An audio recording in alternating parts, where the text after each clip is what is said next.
अब परमेश्वर कबीर देव जी ने क्या कहा कि नौमन सूत उलझिया ऋषि रहे झकमार, और सतगुरु ऐसा सुलझा दे उलझे ना दूजी बार। कुछ श्रद्धालु, कुछ संत गुरु श्री कृष्ण जी को अनंत करोड़ ब्रह्मांड का नायक बताते हैं, ब्रह्मांडों का रचनहार बताते हैं, पूर्ण परमात्मा बताते हैं। अब जो श्री कृष्ण जी को समर्थ बताते हैं, सर्वेश्वर बताते हैं, उन्होंने लगता है सदग्रंथों का अध्ययन नहीं कर रखा, दंत कथा सुना रहे हैं। देखिएगा श्री शिव पुराण, संक्षिप्त शिव पुराण, सचित्र मोटा टाइप, गीता प्रेस गोरखपुर से प्रकाशित है ये, और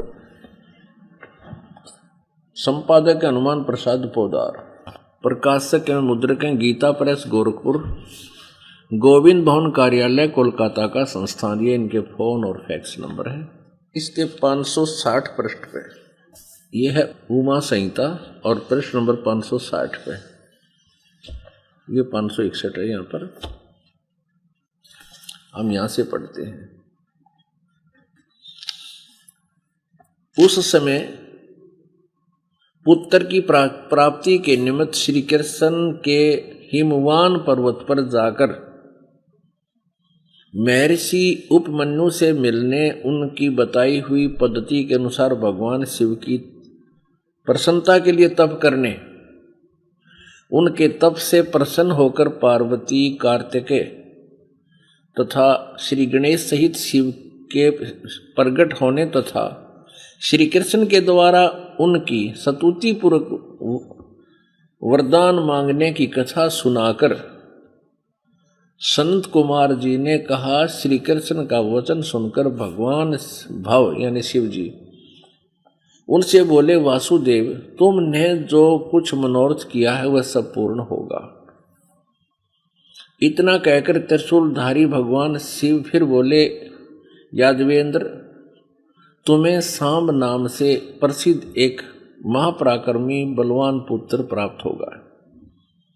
एक समय मुनियों ने भयानक संवर्तक यानी प्रलयंकर सूर्य को शाप दिया था, तुम मनुष्य योनि में उत्पन्न होोगे, अतः वे संवर्तक सूर्य ही तुम्हारे पुत्र होंगे। इसके सिवा जो जो वस्तु तुम्हें अभिष्ट है वह सब तुम प्राप्त करो। संत कुमार जी कहते हैं, इस प्रकार परमेश्वर शिव से संपूर्ण वरों को प्राप्त करके श्री कृष्ण विविध प्रकार की बहुत सी स्तुतियों द्वारा उन्हें पूर्णतः संतुष्ट किया। तदंतर भगत वसल गिरिराज कुमारी यानी पार्वती ने शिवा ने प्रसन्न हो उन तपस्वी शिव भगत महात्मा वासुदेव से कहा, यानी कृष्ण से कहा। पार्वती बोली, परम बुद्धिमान वासुदेव नंदन श्री कृष्ण, मैं तुमसे बहुत संतुष्ट हूँ। अनग तुम मुझसे भी उन मनोवांछित वरों को ग्रहण करो, भूतल पर दुर्लभ है। श्री कृष्ण ने कहा, देवी यदि आप मेरे इस सत्य तप से संतुष्ट हैं और मुझे वर दे रही हैं, तो मैं चाहता हूं कि ब्राह्मणों के प्रति कभी मेरे मन में द्वेष न हो। मैं सदा द्विजों का पूजन करता रहूं, मेरे माता पिता सदा मुझसे संतुष्ट रहें। मैं जहां कहीं भी जाऊं समस्त प्राणियों के प्रति मेरे हृदय में अनुकूल भाव रहे। आपके दर्शन के प्रभाव से मेरी संतति उत्तम हो। पुण्यात्मा, आप इन सदग्रंथों को आंखों देखकर स्वयं निर्णय ले सकते हो कि श्री कृष्ण जी की क्या स्थिति थी, और इनको जो सर्वेश्वर, महेश्वर, अनंत कोटि ब्रह्मांड के स्वामी और इनको यानी जगत गुरु कह रहे हैं, तो वो संत नहीं, ना ही वो आध्यात्मिक गुरु, और कोई श्रद्धालु ऐसा उनके कहने से लगा हुआ है, ऐसे मानकर साधना कर रहा है, वो अपना जीवन नष्ट कर रहा है। फेसबुक पर हमारे पेज अमर बोध को लाइक करें और यूट्यूब पर अमर बोध चैनल को सब्सक्राइब जरूर करें। संत रामपाल जी महाराज से निशुल्क नाम दीक्षा लेने के लिए हमारे इन नंबरों पर संपर्क करें।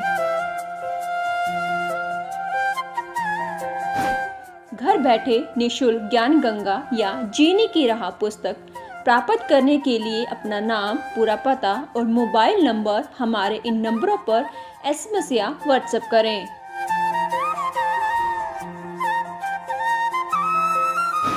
अधिक जानकारी के लिए हमारी वेबसाइट supremegod.org पर विजिट करें।